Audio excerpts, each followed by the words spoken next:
Welcome to the Resiliency of the Human Spirit podcast, where we share all about human triumphs for the collective's healing and empowerment. I'm your host, Priscilla Hanley. My guest today is Lisa Thompson. Lisa is a best-selling author, galactic ambassador, and channeler specializing in galactic ascension channeling and parallel life regression. She loves teaching online classes and leads retreats in her home state of Hawaii. She also leads night sky watch UFO tours on the big island of Hawaii. Without further ado, I'm going to bring Lisa on right now. Hi, Lisa. Hi, Priscilla. So excited to be here with you. Yes, I'm so excited to have you here too. So, Lisa, from your bio, it looks like you have had a very interesting, fascinating, expensive journey. And I just want to say you're the first galactic ambassador that I've met. So I'm thrilled to have you here today. So I want to just jump right in and have you start sharing your story on the events that transpired in your life to lead you to where you are today.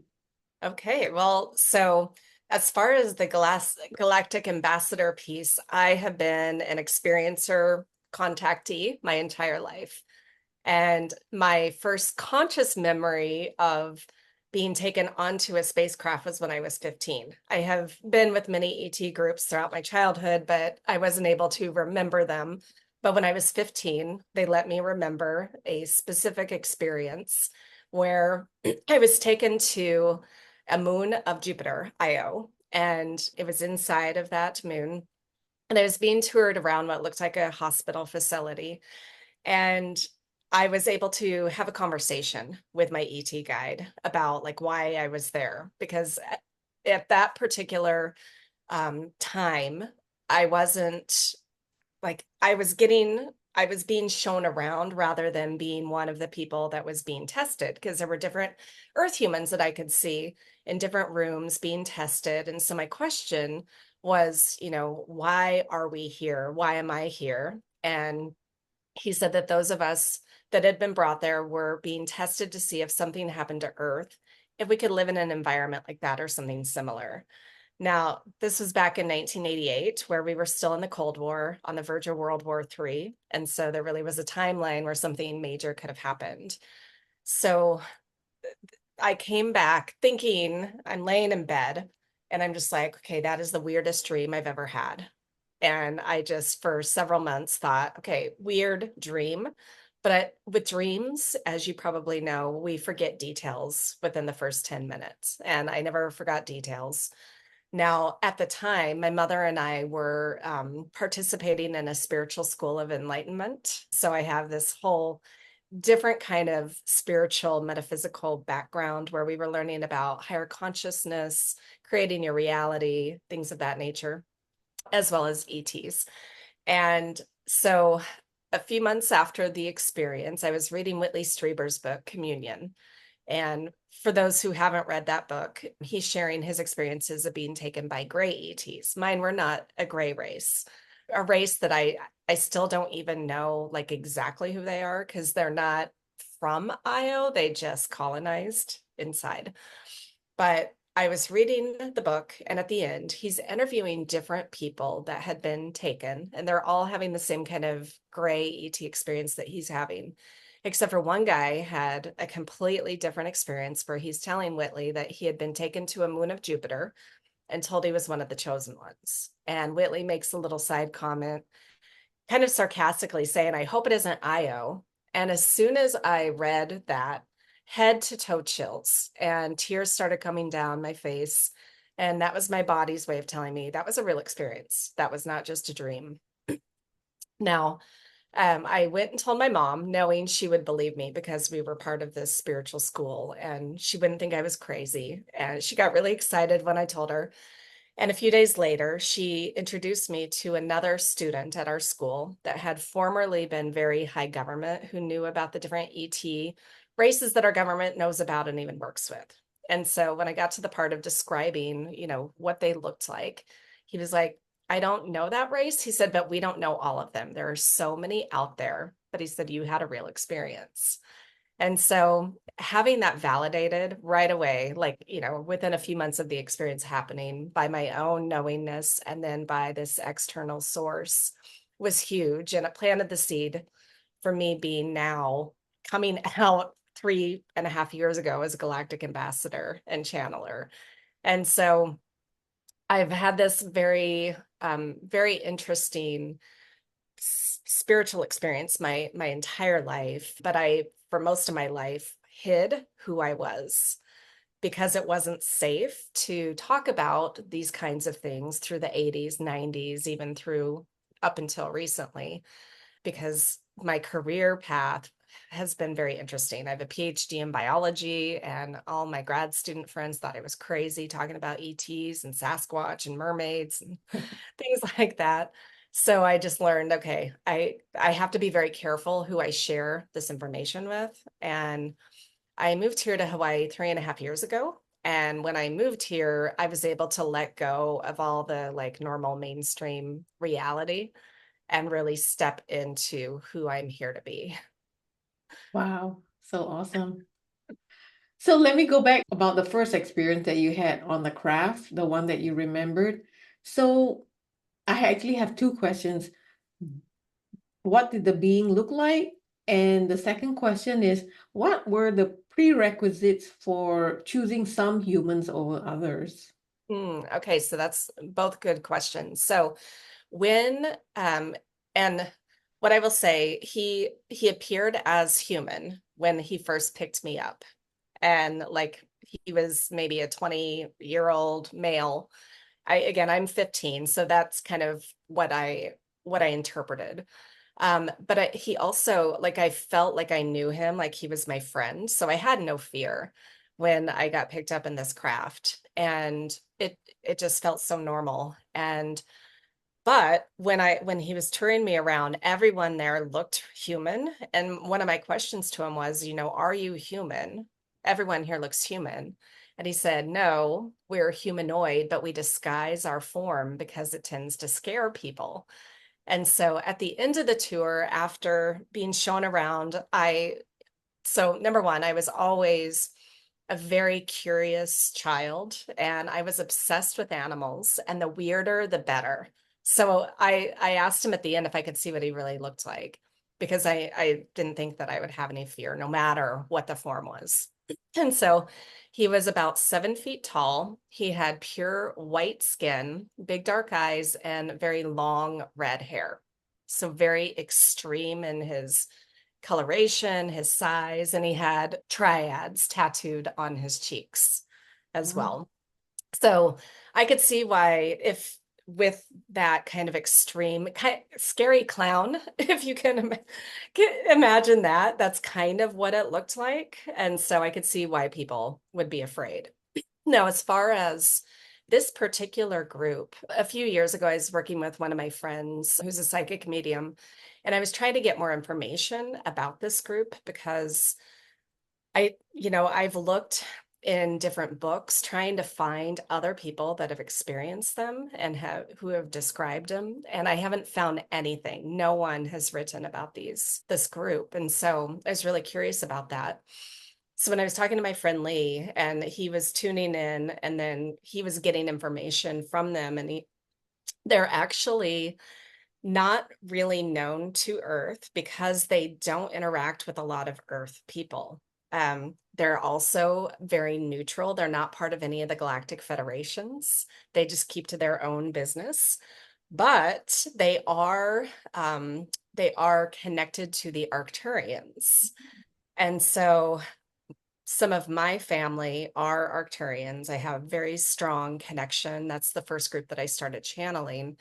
And so what I understand now is that the Arcturians, being much higher dimensional beings and not real physical, they had asked this group to look over me throughout my childhood and in my adulthood as well, because they're closer to our density.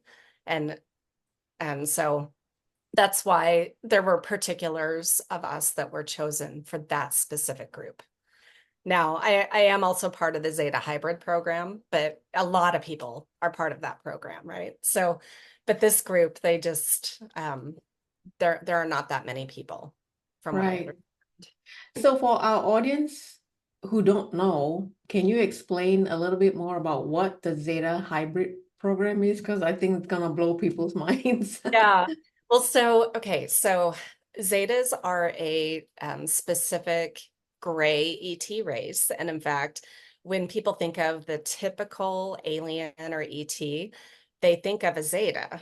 And it's because there are so many people having experiences with them. They're depicted in books and movies and all that. Now, what people misunderstand with the Zetas, so they are one of the groups that takes people. And we like to call that an abduction. I don't like abduction. I like Lisa Royal Holt's terminology of temporary detainment.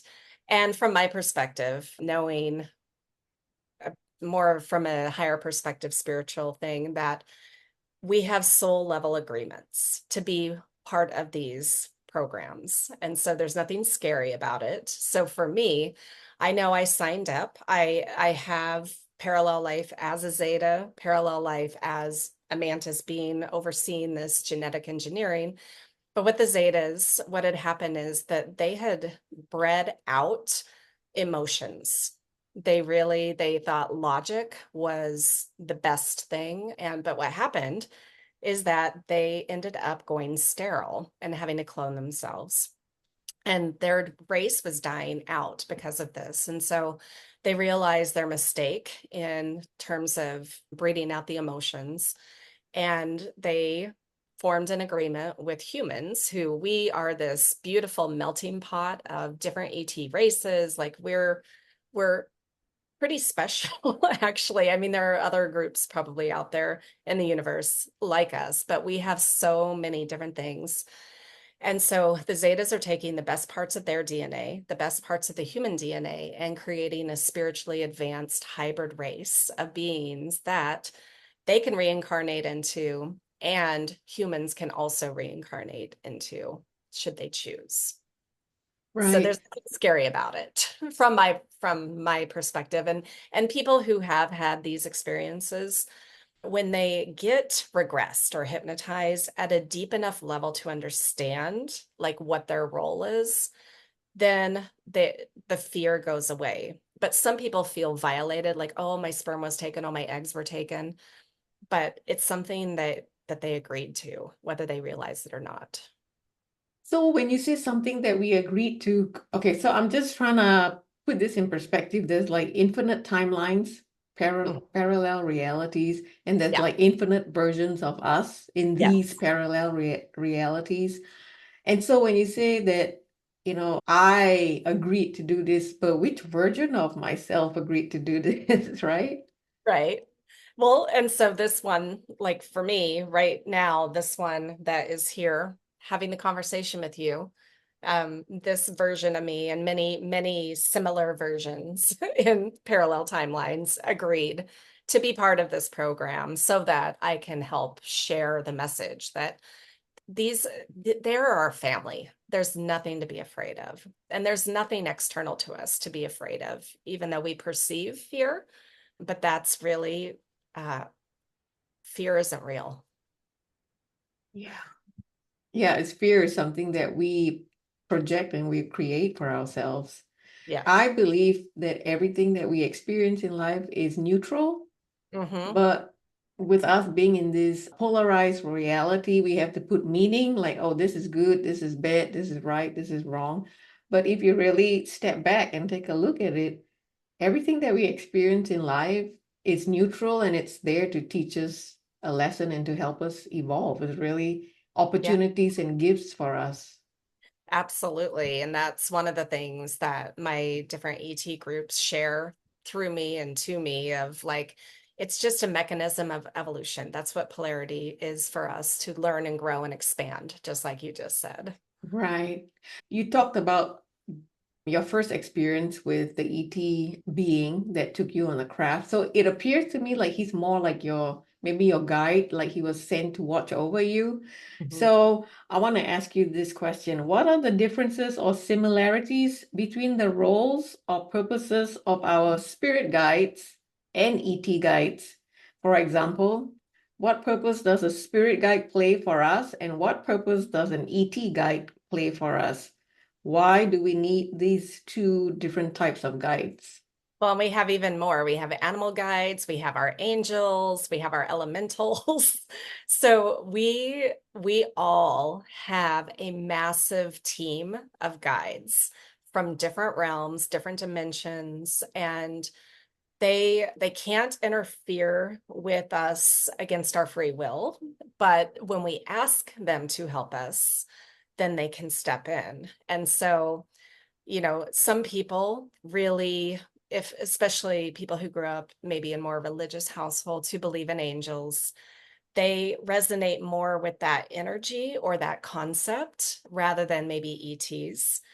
And some people who might really be very into nature might really be more into the animals or the elementals. And so, but they're all there for us to access. And so for me with the ETs, it's more of a cosmic, universal, like bigger picture perspective in terms of working with them. But they all are there for us and can help us in different ways, perhaps. So it's really what people are open to. And so for me, like I be having a PhD in zoology and marine biology, I love my animal guides. I love the inspiration, the signs, the messages when they cross my path. And so it's really however someone wants to interpret that information. But I also, like you said in my bio, I do night sky watch UFO tours. And so when I'm always seeing the craft, like every time I go out, I see stuff. And so it's just remembering that I am more than just this earth human. I am more than just this one life. And I am connected to everything. Nice, I like that. And so let's talk a little bit about your journey into channeling. And I understand that you channel 13 different ET races. Let's talk a little bit on how that transpired for you. Okay, so I mentioned my connection to the Arcturians. So I didn't know who they were, but I met them October 2018. I was taking a psychic intuition class, and on the first night of class, our teacher led us through a meditative journey to meet a spirit guide, actually, who would help us get extra information if we needed it. Now, I, as a regression therapist, had done lots of spirit guide journeys. I knew some of my humans, my animals, but this time was totally different, where I went to a different realm, and in front of me were a group of the most beautiful blue-skinned beings, and they exuded the most pure love I've ever felt. And their message to me was, "You are one of us, we are one of you, we are family." And so I came out of that journey and going around class, everyone's sharing who their spirit guides are. Everyone has normal humans. And I'm talking about these blue beings. And I'm like, I don't know who they are. But there was a lady in class, and I love synchronicities like this. There was a lady in class who knew what some of the different ET races looked like. And so she's like, based on what you're describing, it sounds like either the blue avians or the Arcturians. And so I had to go home and Google what that was because I didn't know. And so when I saw the images, the artistic renditions of what the Arcturians look like, it's exactly what I saw in this journey. And so for me, that gave validation to the experience. And so since 2018, I have been really trying to connect and understand my role with them. And it was when I moved here to Hawaii and I started my UFO tours that I was sharing my stories about my connection, and I started writing my first book on this topic, connection to the cosmos. And they really wanted to come through channeling. I was getting this nudge, like, you need to channel us.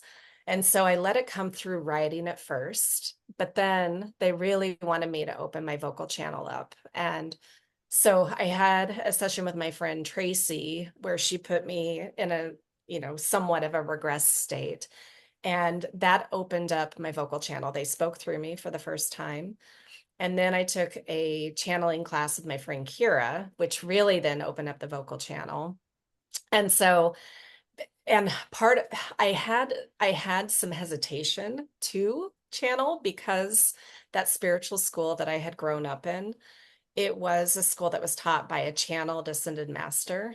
And back in the 80s and 90s, there was a lot of, judgment on what channeling was.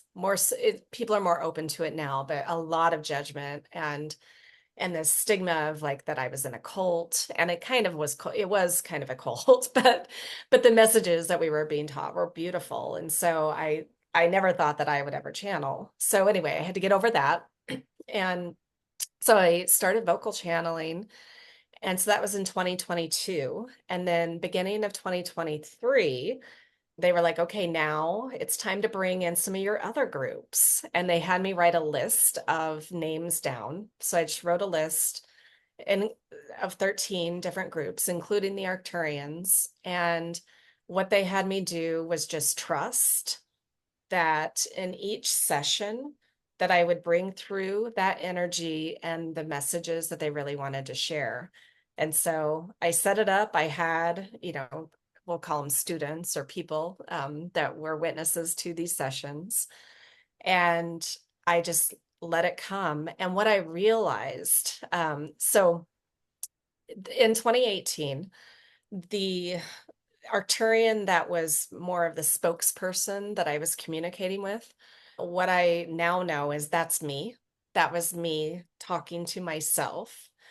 And all of these different groups that I have brought through are simply aspects of myself. They're parallel lives that I'm living. And so I'm channeling myself.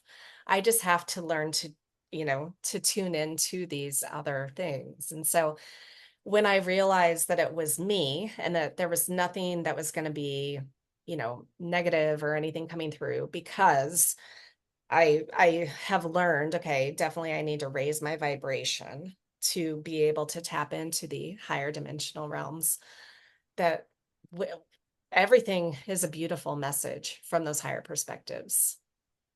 So it came like that. And they then told me, okay, this is just the beginning.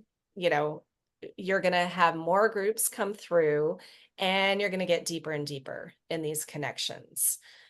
What's interesting though, and is that shortly after those sessions that I did, because I did 13 sessions, and shortly after that, my husband, he committed suicide.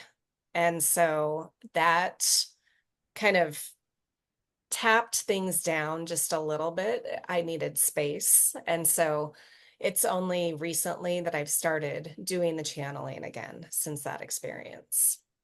I'm so sorry to hear about your husband's passing. So, okay, I was going to ask you when you said to raise your vibration, for Mhm. those in the audience that don't quite understand how to raise our vibration, what would you say to them? So there are, of course, numerous methods that one can do, but for me, the fastest way that I do this is actually, so I go into sort of a meditative state, but I imagine white source light energy running through my body to clear out any emotions. I get into a very neutral place, but I really like running that white light energy really gets me to be in a higher state of perception and expansion. So that's the easiest way for me. Different scents can immediately get me into that higher vibration as well. I also use different crystals. Actually, my most powerful crystal, because what they did give me a gift in that journey that when I first met them, they gave me a quartz crystal. And so I found my Lemurian quartz to Nice. actually receive that energy from that Arcturian realm. And so the energy of this helps get me in that state as well. I see. Nice. And so when they come through, how does that feel for you? Do you see them, hear them, feel them? How does that work? So they, I feel it pressure on the back of my neck because they're coming in through that kind of throat chakra. And how Kira taught us to bring it through is comes through the back, down into the heart, and then out through the mouth. And so when it was very interesting when they first really wanted to start vocal channeling, because I'd be in the kitchen just, making food or something, and I would feel this pressure on the back of my neck. And they were like, we need to say something. We want to come through. And so what I would do is I would sit down, turn on my phone voice recorder, and just let them I would get into the state where I could let them come through and record myself in whatever messages they wanted to share. Now, it's interesting because they are higher vibrational beings and it's a lot of energy running through the body. And so when I first started, like I was tired afterwards because it was so much energy. And so it can take practice and getting used to the energy. And now when it comes through, it's, it just feels more natural because my body is now used to that energy. Does that make sense? Yes, but so do you still feel the pressure at the back of your neck? So if they want to speak through me, yes. But otherwise, like if I'm calling them in to speak through me, then yes, then I do feel that pressure. Right. Okay. Now, in terms of visual, there sometimes, yes, I can connect by seeing them and then coming through me. But more for me, I'm more like clairsentient. Hmm. And so I feel it more than seeing it. Right. And so, what advice or tips would you give to us who want to connect with our family or ET guides? How can we regular people do that? Well, everyone can, and I would say it really takes being open to it. And I would say working through whatever fears, whatever shadows are in the mind, because and having all the UFO tour guests, there's some people that, well, what about, I'm afraid, like if they were to land, they would have fear about that Hmm. and Right. coming face to face. And so really understanding who they are, that there's nothing that's going to come into our reality that doesn't resonate at the same frequency that we are in. And so for me, knowing that, and this is true for humans as well, if I am in a higher state of vibration, if I am operating from a place of love, being in a state of joy, then only that which matches that can come into my energy space, whether it's humans or ETs or anything else. Now, if I'm in a lower vibrational state, more depressed state, thinking negative thoughts, then there are energies that can come in and match that. And so, really, what I would say is work on yourself, work on your inner environment to get it really clear, to understand that there's nothing that can harm you truly. You are in total control. And when you realize that, then you can connect. Now, it doesn't mean that if you are going back and forth between the lower and the higher vibration that you shouldn't connect. It's just, so many people have this fear instilled in them. And so working through that first. And also, what I would say is really appreciating form and function. So what I learned as a biologist was I was studying how the anatomy and physiology matches the kind of environment that an animal lives in. And so we have a lot of judgment on like, oh, that animal is scary or ugly or weird. We even have that with people. Like there are a lot of people who are judgmental of other people. So getting over any kind of judgment of what something might look like is really important. And so understanding that there is a reason for the biodiversity that we have, and form and function match the environment. There's a reason. And so there's nothing that really is scary or ugly. Everything is beautiful. And so I think that when people are working through those judgments and the fears and completely open, knowing that yes, ETs, higher dimensional beings exist. And same, you can apply this even more to ETs. You can apply it to the angels and again, the elementals, the fairies, all of the different realms, dragons. They all are there and they all have something beautiful to share with us. And so, um, the best way to connect then is actually as an inward meditative journey. Because when we are going deep within, we and really grounded as well, then we can connect to these higher dimensional realms. So, we as humans, we fluctuate, right? Our vibration goes up, go down. And Yeah. so, what would you tell or advice would you give to somebody if, for whatever reason, they connected with a lower vibrational entity, like an ET or a spirit guide? How would they handle it? I mean, when they're connecting and they're like, okay, maybe this is not a high frequency being because, it's telling me to do weird stuff. So, how do they handle that connection? Well, I would say they would have to be highly aware of what is going on and remember that they are in control of the situation. And it takes practice, right? We're humans. So we are going to be up and down the spectrum. But when we remember, oh, I can actually raise my vibration right now and I can stand up for myself. I can say, no, I don't want this. Mhm. No, you can go away, then they will.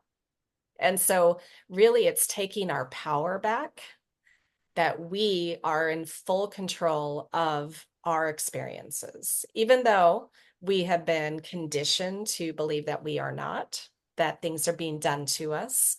But no, we do have control. We do create our reality. And so, really, it's just changing that thought environment that will change the outward experience. So let me go back to what you said earlier, where you said about the passing of your husband. And so, how has your ET family or your extensive background in spirituality helped you in that difficult journey? So, it was so interesting because when it happened, I was actually right in the middle of leading a galactic retreat. And there were no clues that this was ever going to happen. Like he was not someone that you would ever think would commit suicide. And now, because of what I understand about the spiritual reality of who we are, is that, we are all energy. This is just one human costume that we have, right? But even when we pass, like that doesn't mean that we are truly dead. Our energy is still there. And so his energy was there even after the fact. And he came through a lot of my different psychic medium friends. He wanted to share messages to make sure that, like I was going to be okay. And what was really interesting is the next morning after it happened. So I had rented condos for us for the retreat. And so I'm sitting out on the lanai of the condo that I had rented because I didn't want to, well, I was going to go back to my house after that. 'Cause there was it had to be cleaned up. But I was sitting there and I was just talking to the trees. And I'm like, what? Why? Like, why did this happen? And the messages that I got was like, you have been focused on really expanding into this galactic realm even more. And this was a massive timeline jump. And I'm like, did it have to be that extreme? And apparently it did. So it's interesting because my husband, he was very loving and supportive of the work that I do, but he didn't fully get it. Like he was like, okay, I understand some of the spiritual aspects of what you teach and the whole channeling thing. He was like, okay, that's cool, but a little weird. And so what happened afterwards, he came through and he's like, I was kind of on the fence about everything that you understand. He's like, keep doing what you're doing. It's all real. And so that was a beautiful confirmation from the other side that, I'm not crazy. And he also energetically, he was like, I couldn't help you in the physical the way that I can help you from the other side.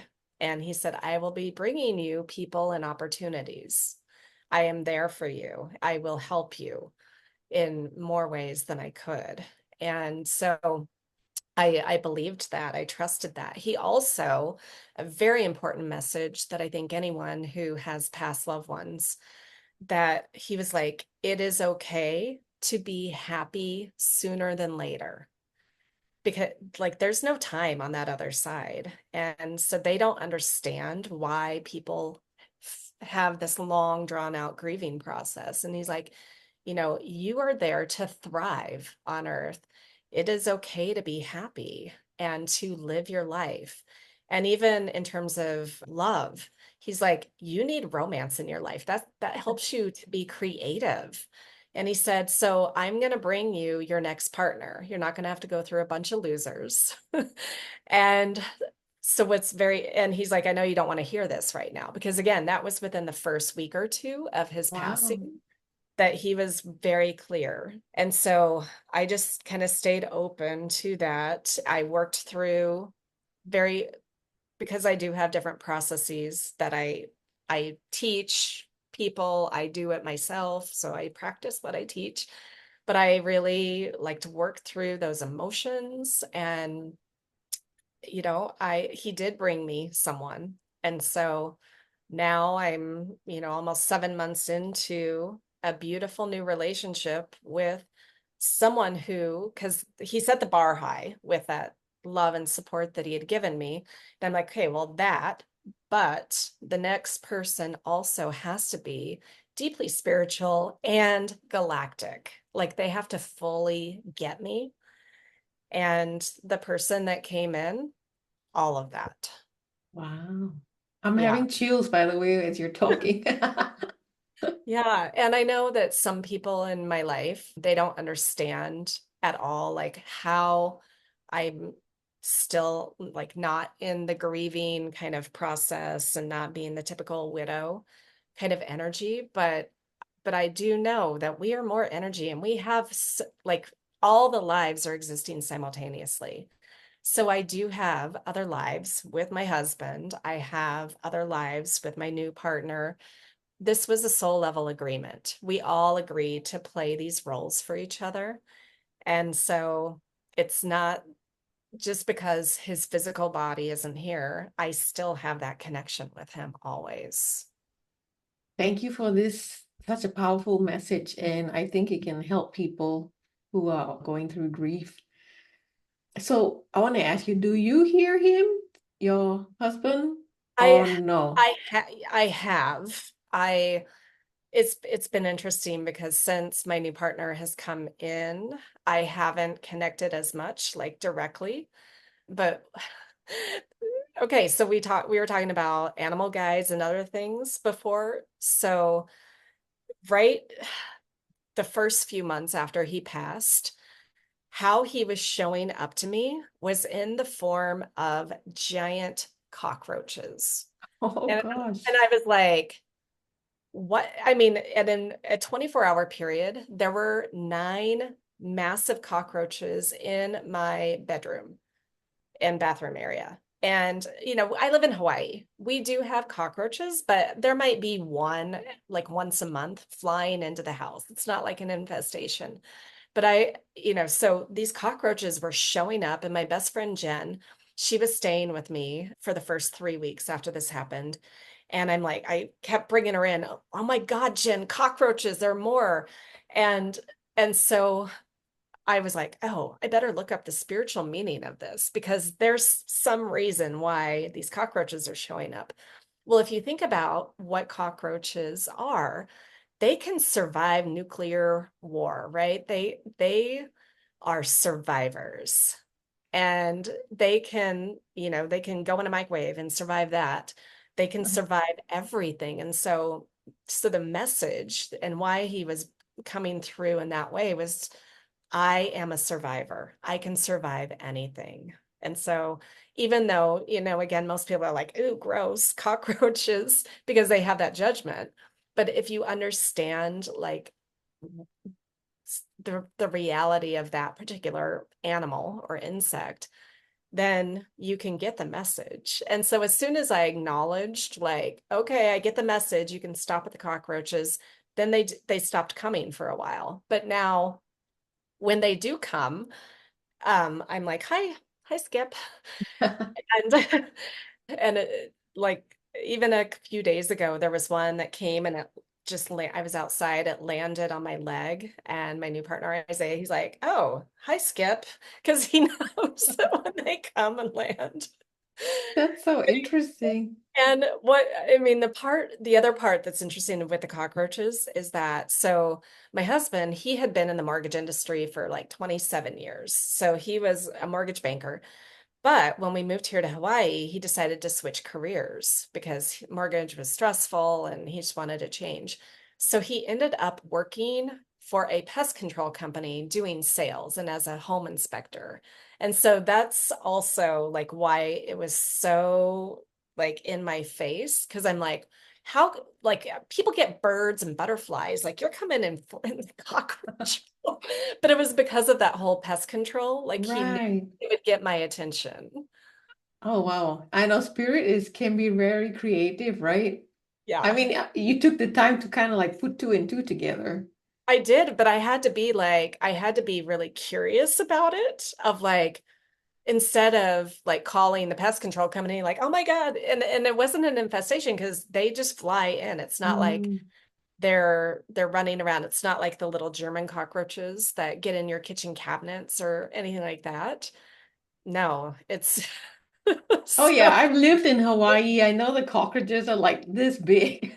yes, exactly. And so anyway, it just but he needed to make it really obvious that it was him and for me to really pay attention to that message of I Oh, am a survivor. I will survive anything.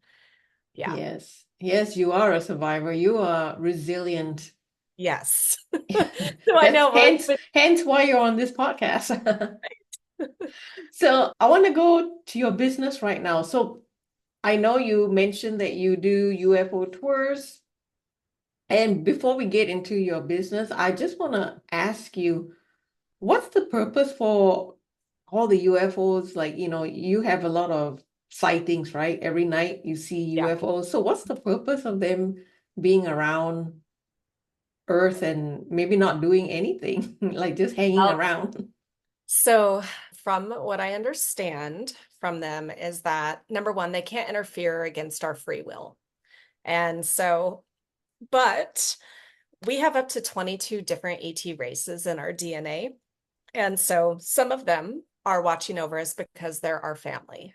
And some of them are curious. They're watching this Earth experiment happen.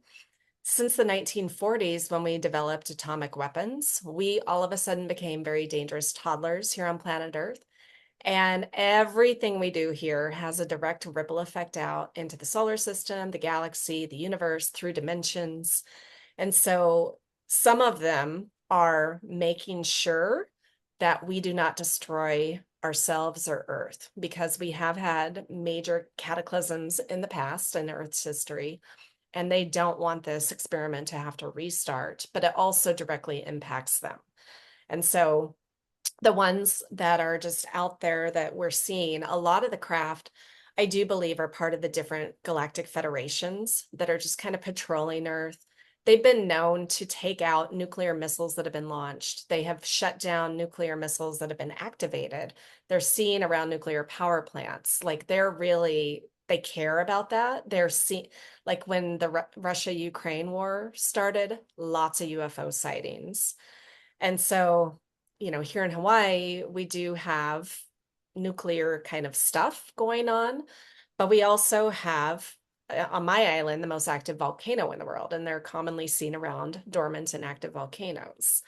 And we also have an underwater ET base off the southern part of our state. So we have a lot of the transmedium craft coming in and out of the water on all sides of my island and then the other islands as well. People have witnessed this. And so at least here in Hawaii, we have a lot of activity for a lot of different reasons. But when I moved here, it's very interesting because one of my spiritual friends said, the veil is thinner between dimensions here. And so now I've experienced that. We have a lot of portal and vortex energy here. There's just a lot more clearness, I guess, than the density of a lot of mainland US and other parts of the world.